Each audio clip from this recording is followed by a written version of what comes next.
Hi, I'm Ron Spurnberg, co-founder and CEO of Hi Mama. Welcome to our podcast about all things early childhood education. In this week's episode, we dive into emergent curriculum and inquiry-based practices with early childhood education specialist and author Susan Stacey. Susan tells us what emergent curriculum means, how an early childhood educator can best go about learning it for application in the classroom, and also how administrators can enable an environment that supports a dynamic curriculum that is responsive, intentional, and full of possibilities. To learn more about emergent curriculum and how you can start on the journey of applying it in your programs, stay tuned for this week's episode of the Preschool Podcast. Susan, let's start off with the easy question, or the most basic question of what is emergent curriculum? I had a feeling you were going to say that when you referred to the easy question. And I find this is the hardest question of all, really, because it's quite a complex undertaking, easily learned, I think, with practice. But to describe it in a nutshell is pretty tricky. It really is about the cycle of inquiry and watching children and listening to children and thinking about children really carefully and then responding to that. But I do like to caution people that it's not all about the children. It's about a collaboration with children, that, we're not necessarily following the children and what they want to do, sort of like in terms of, anything goes that the children want to do. It's not that at all. It's emergent curriculum is very intentional on the teacher's part in terms of being a careful listener and watcher and thinker and reflecting carefully, and then being very intentional about what you do in response. So it's sort of a very careful process, and I would call emergent curriculum a collaborative and responsive process that is embedded in the cycle of inquiry. And so knowing that cycle of inquiry is really important for education. That's one of the sort of foundations. From my point of view, it's a foundation for emergent curriculum, and I have to make sure when I'm beginning that journey with educators who haven't had any experience with it, that they understand what the cycle of inquiry is and how that unfolds and what it looks like in the classroom and what the teacher's role is in that. So, to describe emergent curriculum in terms of a 1 or 2 sentence definition, that's hard because it sort of expands, it goes off in tangents into all sorts of other areas that we have to explore as educators start going on this journey. And now let's say that I'm an early childhood educator and I don't have any experience with an emergent curriculum in the classroom. How would I go about exploring that or starting to use some of those inquiry-based practices? Is this something that I can just go online and Google and figure out how to do it or how to start it? Or is the recommendation to do a little bit more of an intensive workshop or something? I think an intensive series of workshops. I'm not a big fan of isolated workshops because I think it's hard for people to grasp and practice major concepts.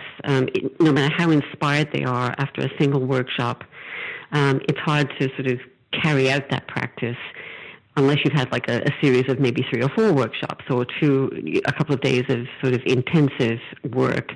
It's certainly one or 2 workshops can certainly serve to be inspiring. That happens a lot. That people hear about this kind of practice, are inspired, and then want to know more. So they'll take a little series, a mini series, or a whole course on emergent curriculum. So a good starting point would to do some foundational work.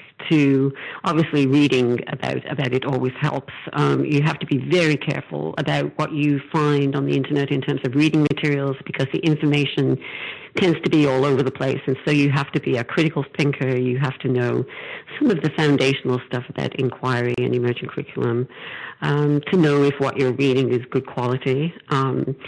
you need accurate information. But to go to a couple of workshops, I think, is key to get going. Especially full-day workshops, or as I said, series, because then you can learn not only the foundations and the shared vocabulary that you need to engage in this kind of work, but you can actually practice it in the workshop. And so, for instance, what I like to do is to take a whole look at the beginning of the cycle of inquiry, which starts with keen observation. What does that mean? You can explore this in a workshop. What does that mean to really keenly observe a child?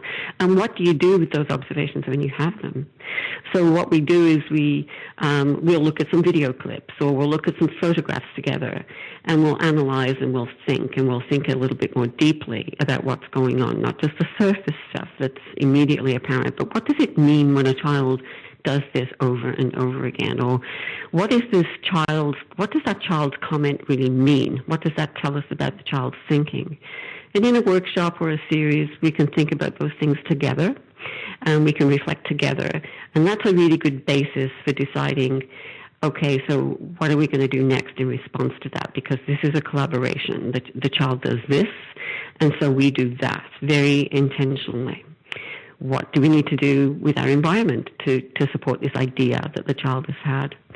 I think with observation, we have to be careful not only to just look at what the children are doing with materials and actions, although that's very important and that's critical when the child is nonverbal, of course, or less verbal, but to try and get at the child's thinking. And we get at that by listening.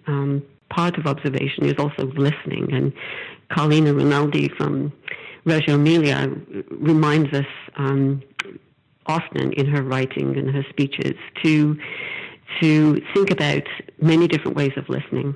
We're listening for this, we're listening for that. What does this child's comment mean? How can we get at their thinking through listening to their conversations? What are their understandings? What are their misunderstandings? Those are key things to be listening for, because we're trying to figure out a response. And then, in a workshop, we can over a couple of days or over a series, we can start working with observations. We can think about various responses. It's nice when there's a little gap between workshops so that we can go away, observe, and bring our observations back to the group for discussion.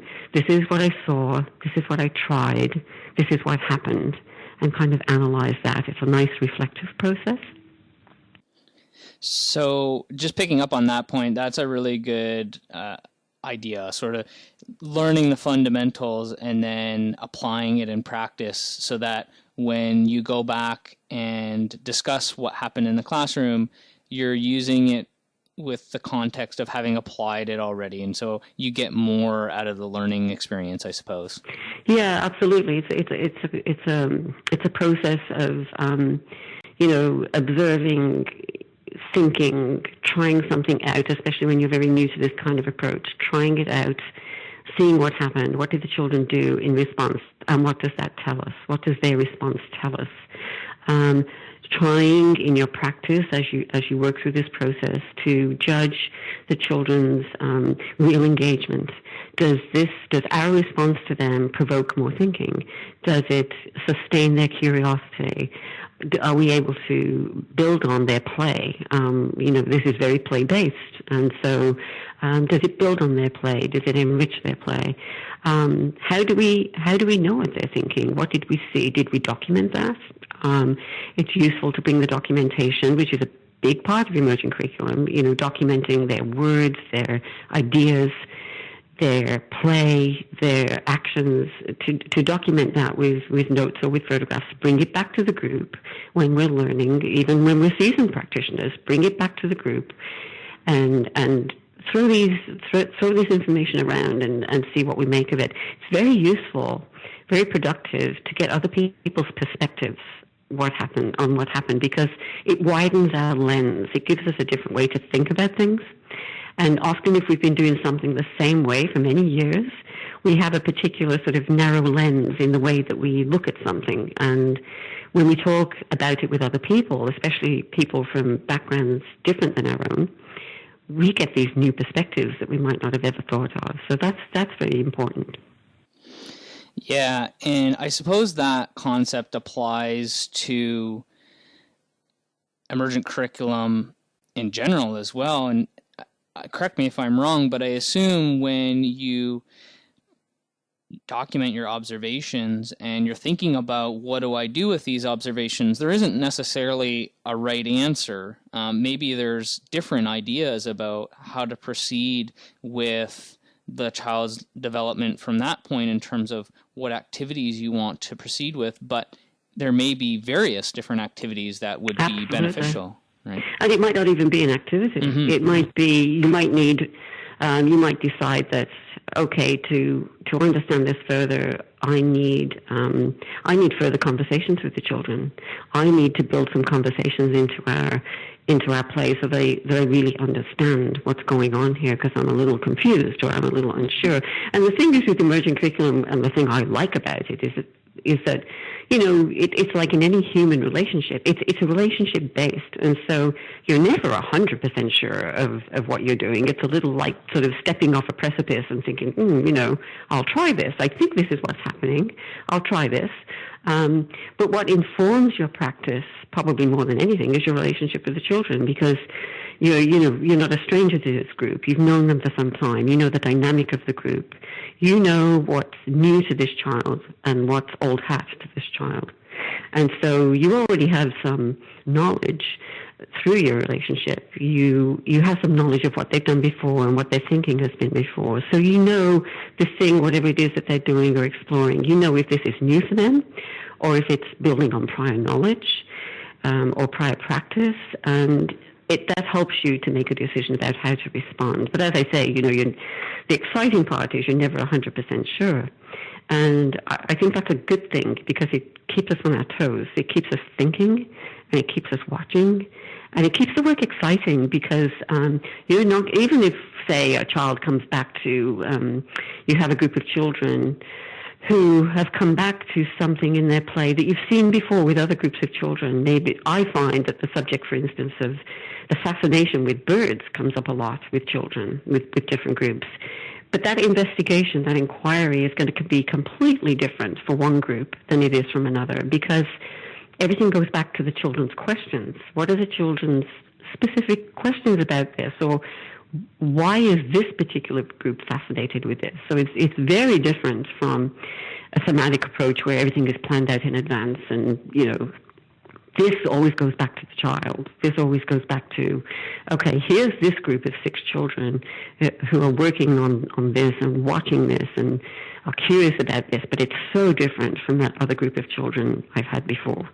And so you have to keep going back to the child and remembering their role in this. And as I said, it's a collaboration. It's like, I would describe it as a kind of conversation, an ongoing conversation between you and your group of children.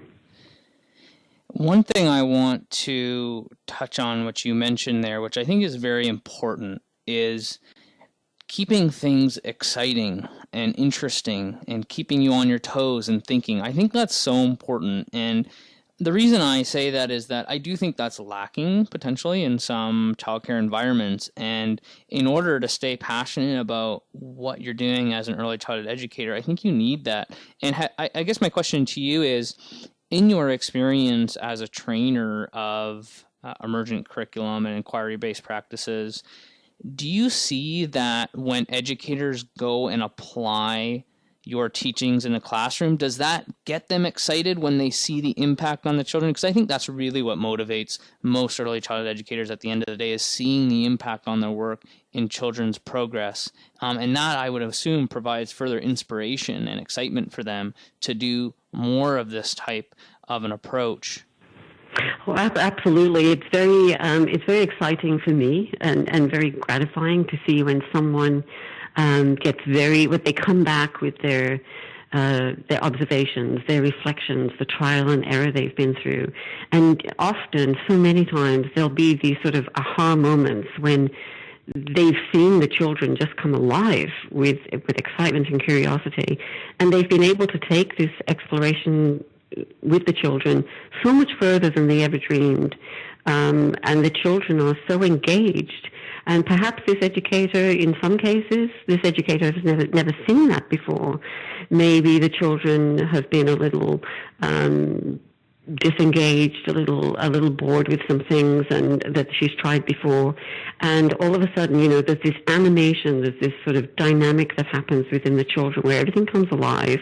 The children are so engaged that time passes really quickly. There are no behavior issues because the children are excited to be doing what they're doing. The materials suddenly become more meaningful to the children because the educator has really responded to the child's ideas, and so she's bringing in materials that are maybe loose parts and natural materials and all sorts of things in the classroom that are not toys, that are something else. They might be things from, Canadian Tire or the building store or something that she's never used before, but suddenly they're pertinent to this investigation, and it's pertinent to the children's thinking, and it's exciting. It makes everybody come alive, including the educator. And you're right in that this is a difficult profession. Nobody pretends that early childhood is easy. It's challenging. It's exciting. It can be exhausting, both physically and mentally. But I think when you go to work excited every day to see where the children's thinking is going to take you, and this unusual thing happened yesterday, and today you're going to maybe find out why. That's exciting. That keeps us on our toes. I think the other thing it leads to is curiosity within the teacher. I find that emergent curriculum sort of nurtures curiosity within teachers, so that questions are always coming up, and these are exciting questions to explore, and they're big questions. They're not small questions about what does this mean in terms of the child's understanding. That's a useful question to ask, but it's not one of the great big questions. With the big questions, we're thinking about how does a child show us that they understand the difference between right and wrong. That's a big question. That's a sort of a moral, ethical, very challenging question to think about, and that's just an example off the top of my head. But sometimes we see things in children's play, or we hear things in children's conversations, and they raise these big questions for us as teachers, and then that puts us in the role of researcher, a teacher's researcher, and that's when things get really exciting, because now you're sort of stepping out of your ordinary classroom practice, and you're thinking on a sort of an elevated level about the meaning of our teaching, the meaning of the children's play, and how these two things intersect. I think that's very interesting to teachers. That's so exciting to me. And at Hi Mama, we're really passionate about empowering early childhood educators and giving them opportunities to show their leadership capabilities. And it sounds to me like emergent curriculum really leads to these types of traits. And you mentioned curiosity, I think, is another really great example of just thinking about things more, thinking about things differently, and having that collaboration with the children, as you mentioned, but also empowering the educators to be able to do that and take action on it. Yes, and I think the one of the roles, there's many roles for the administrator in this, the leader of the group, whether it's a team leader or a pedagogical leader or an administrator, a director, whatever you want to call the sort of leadership person. I think there's a role there in terms of making sure that the teachers have some freedom to explore with children, and to think this way, and that takes time. It takes a bit of time away from the children, and this has been traditionally this has been one of the biggest challenges for administrators, and I've been an administrator in this role, trying to provide time for teachers to reflect together. That's a really tricky thing for administrators to resolve, but it's one of the most important things that we can give to educators, is time to talk. And that's not a waste of time. That's a really important part of the reflective process, to have some time each week, maybe time at the end of the day, time during nap time, some time to act in a community of practice, to get together, to think together, whether it's as a classroom team, a whole staff, a whole organization, I have to give a shout out here to London Bridge in London, Ontario, who has done a fantastic job of finding ways for educators to do this. Of getting educators together to think together and valuing that practice. There are many people across Canada now, many directors finding innovative ways of doing this, and it's hard. It's very hard, but educators need time. So for any administrators that are listening to this podcast, can you provide any examples? I know you mentioned London Bridge, but any other examples maybe at London Bridge or elsewhere of how directors, supervisors are providing that time for reflection for their educators? Well, there are many people across Canada, here in Nova Scotia and in Ontario, and I've seen similar practices in Ontario and BC, New Brunswick. There are many directors who are making this sort of a focus at their staff meetings. So rather than having a sort of a business type staff meeting, they'll make sure they come together once a week, more often once a month because time is so short, to share documentation and to have those deep conversations with each other. We have to remember that in big organizations, and even in smaller ones where there's maybe only 2 or 3 classrooms, teachers are very kind of, teaching teams are kind of separate from each other. They don't see each other a whole lot during the day. They're so busy in their own classroom. When do they get the chance to share their exciting work and the things that are making them really curious and the questions that are coming up for them? So there are many directors across the country who are really trying to carve out time, devoting either having a special meeting just for that, sharing documentation, sharing questions, sharing their puzzles, sharing their challenges, and getting excited about the work they're doing. There's a lot of that going on.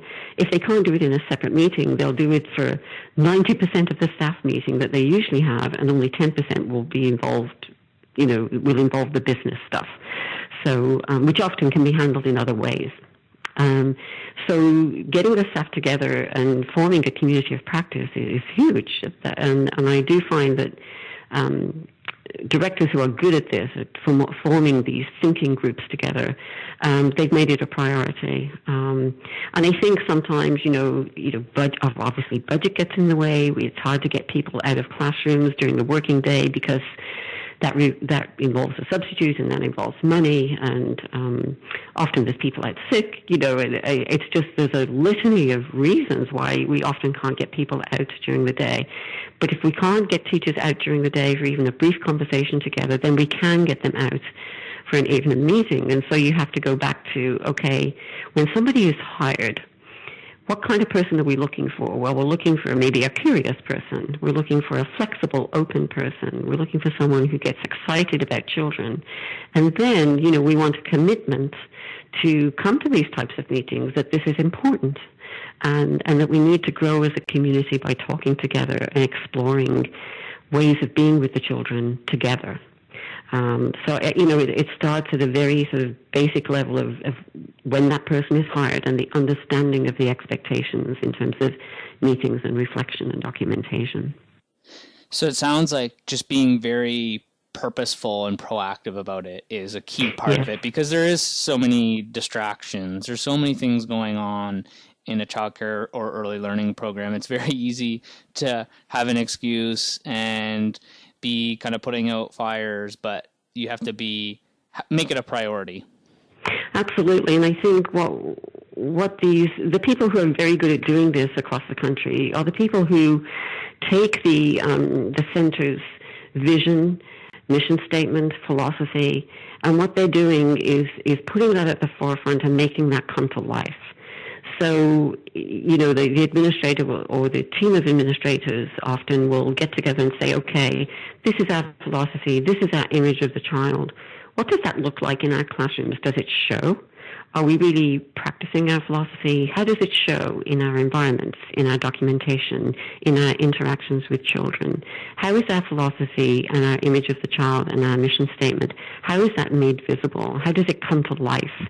And I think if you, as an administrator, if you keep coming back to that, if you keep examining that and reflecting on it, it will really sort of keep you on track. You can't lose sight of that. If this is if this is your passion, if this particular image of the child as purposeful and competent and full of creativity and ideas, if that's your image of the child, if that's your vision, your way of looking at children as an organization, then we have to keep coming back to that and making sure that that's what we're actually doing. That's what comes through in our practice, in all different aspects of our practice. I think that really, often when I work with administrators, part of what I do is try to make their vision visible on an everyday basis in the classroom, in their administration, in their professional development. It guides your professional development. What should we do next as a staff? What do we need to examine? What's the big question we want to address this year or this semester?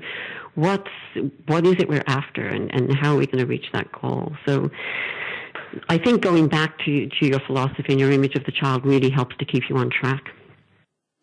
Certainly a recurring theme in this podcast is about returning back to your vision, because again, I think it's so easy to get caught up in the day-to-day and forget about why you're there.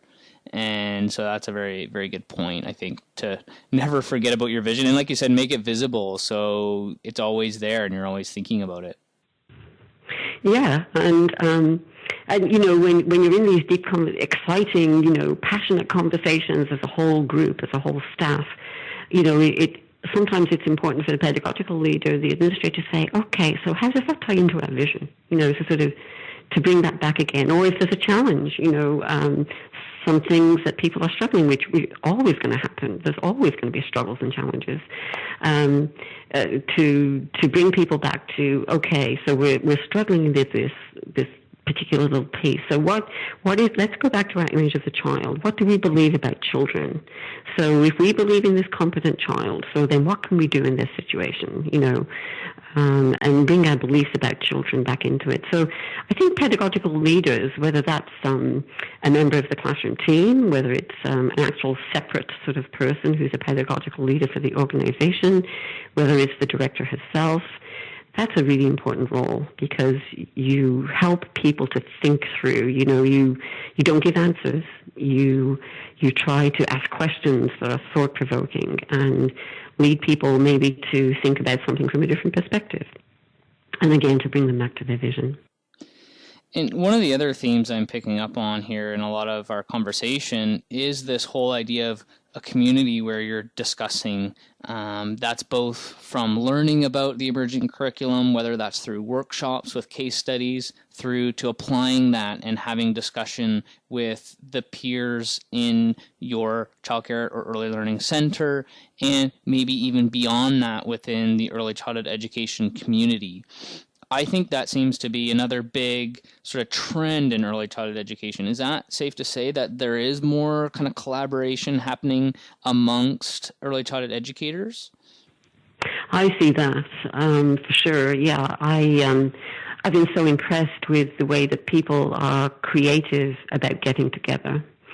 So, for instance, here in Halifax, we just have some casual grassroots groups, and I know these are springing up all over the country. They really are communities of practice. We don't call them that, but that's what they are. We get together to think together.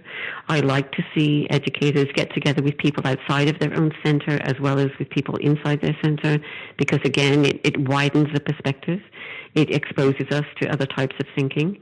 It can expand our knowledge incredibly, especially as other people are studying and reading. That's such a huge opportunity for expansion of our own learning. So here in Halifax, for instance, we have an Emergent Curriculum grassroots group where we come together as a community of practice, and it's a very casual group, and we get together and have, something to eat and something to drink, and we talk about our work and what's been happening in the last month and exciting things that have happened. And inevitably, I find that these kinds of discussions start off with the nitty-gritty about talking about our work, but then it evolves. These discussions always evolve into these great big philosophical discussions, on huge tangents that are pertinent and thought-provoking and really help us all to grow. And then we have a similar group around pedagogical documentation, where people bring their documentation in from their center. And so we're seeing documentation from all kinds of different places, at all kinds of different levels, beginning documentation, very sophisticated documentation, and everything in between. It's so interesting to examine that and to see how other people have used documentation to guide their decision making. I think that's a really important role of documentation in emergent curriculum, is to use it as a tool to help our decision making in terms of what children might be thinking about and what we can do in response to that. Absolutely. In addition to communities of practice and maybe some of these ad hoc groups that form, which sounds great, especially when that happens so organically in your local community, what are some of the other sources where you go to find information about what's happening in early childhood education, or where you connect with other people in the early childhood education community? Because I do think that's important for people to be able to find those resources if they don't know where they are. Yes, I do. I do a lot of sort of online research in terms of there are some great people in Canada and the US and across Europe and in Australia who write wonderful blogs. And again, with accessing people's writing through blogs, I think we have to be, again, critical thinkers. We have to seek out the really high quality blogs. I follow Diane Cashin quite closely. Other people across Canada. One blog kind of leads to another. You tend to find someone who is of like mind, a similar philosophy. You latch onto their blog, you read it pretty regularly, and they lead you to other thinkers. So, for instance, Debbie Kate Hartland is from the UK. She's from Birmingham, the same city I'm from, in the UK. She knows many educators in Canada. She's done a lot of work here. She and I got together for lunch when I was in the UK. She put me onto all sorts of other people whose blogs I hadn't heard of in Europe, because she's in the sort of European scene, and I did the same for her in terms of the North American scene. So, this social network, whether it's face-to-face verbally or whether it's online, this social network is huge in terms of seeking out new information. Not only, I think we have to be careful that we're not looking for ideas. What we're looking for is people to think with. When I'm looking for a blog, I'm looking for not necessarily like-minded people, but people who are from a similar sort of philosophy, but maybe are in touch with all sorts of people that I don't know about, I've never heard of, maybe a philosopher or writer, and that just widens my exposure to more thinking. So I think that's really important to sort of expand your horizons. And the other thing that sometimes happens is that I come across people who aren't really in my field.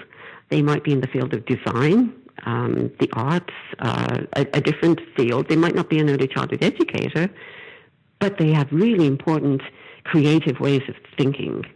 And so I think it's important for us to sort of widen our scope and sometimes look at people who are outside of our own field, which can really stimulate our thinking. So I'm always looking for people who have new ideas outside of the box and are creative thinkers, and those are the sort of type of blogs and writing that I'm always looking for.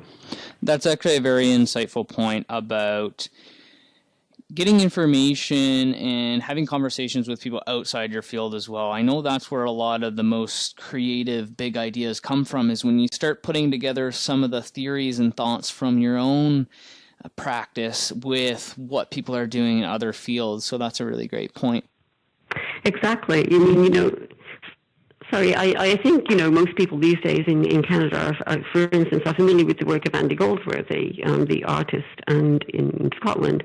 And, we're fascinated. And he's got nothing to do with early childhood education, but boy, does he inspire early childhood educators in his work with natural materials, rocks and stones and rivers and sand. And he's doing adult work, but it's inspiring to see what can be done with those materials. And as an early childhood educator, until I was exposed to his work, I wouldn't have thought of doing some of the things that he does, until I'd seen it. It's quite mind-boggling. And so many early childhood educators have books by Andy Goldsworthy. And it's the same in all fields. Simon Nicholson who created the theory of loose parts, was an architect. and we've gained a lot from his work. And so this is why I like to look elsewhere, and I'm always looking for leads, for people who are just doing interesting things that can inform our practice. Yes, good examples. Now, you're obviously very focused on emergent curriculum, and that is a very important trend that's happening in early childhood education now, I'd say, where adoption of those practices is increasing, which is great to see. What's exciting you most about what's happening in early childhood education right now? Oh gosh, that's a big question. It is. There's so many things, but I'm really excited about the growth of pedagogical documentation and all the different forms that it's taking, and the ways that it's sort of expanding. And people are sharing this and showing each other different ways of thinking about this. Very creative ways of being able to be present with the children, not letting sort of documenting their work take them away from their children, but being present with the children and focused on them, and yet still being able to document. I see people doing really creative things with that. That's exciting, and this whole idea of using people outside of our field to expand our own thinking, I think, is very exciting. I'm interested to see where that goes. I'm a big fan and a big follower of Sir Ken Robinson, who, again, I sound as though I'm being very British-centric here, but he's another Brit who has done a lot of work on creativity in teaching, and I like to listen to him and his sort of big thoughts on creativity. Again, he's one of these big thinkers, philosophers, and if ever I'm feeling a little sort of, tired, I go back and listen to Sir Ken Robinson, and I think, yeah, there's a push here to try and bring creativity to teaching, and I'm not talking about teaching just in the early childhood sense, but teaching all the way through school and right into university, approaching education from a very different, revolutionary aspect of trying new ways of being in the classroom, whether you're a child or whether you're an adult. I think that's very exciting. Yeah, very exciting. Well, Susan, thanks so much for this very interesting conversation. Where can people find you online? Well, I have a webpage, suestacey.ca. I have a blog, which I'd like to write in more, but I write in occasionally. I just don't have that much time. But anything that I think is sort of, exciting to me and important, I try to write about in my blog. Certainly, I can be contacted through my webpage. There's an email link there, and some examples of project work. So that's probably the easiest way to reach me. For somebody who's just searching for information. And there is an explanation of emergent curriculum, not in a nutshell, but there is a page explaining how emergent curriculum and inquiry unfolds. Wonderful. Well, thanks so much, Susan. No problem. It was a pleasure. What's your name? Michaela. Michaela. How are you? Hi. You having fun playing? Yes. It's a nice day, isn't it? Yes. Yes. What's your favorite thing to play out here? Playing monsters. You like to play monsters? Do you like the swings? Okay. What else you like to do? Play my Dora bike. Oh, with your Dora bike? Oh, okay. Do you ride fast? Yep. Yep. Okay. Well, have fun here. All right.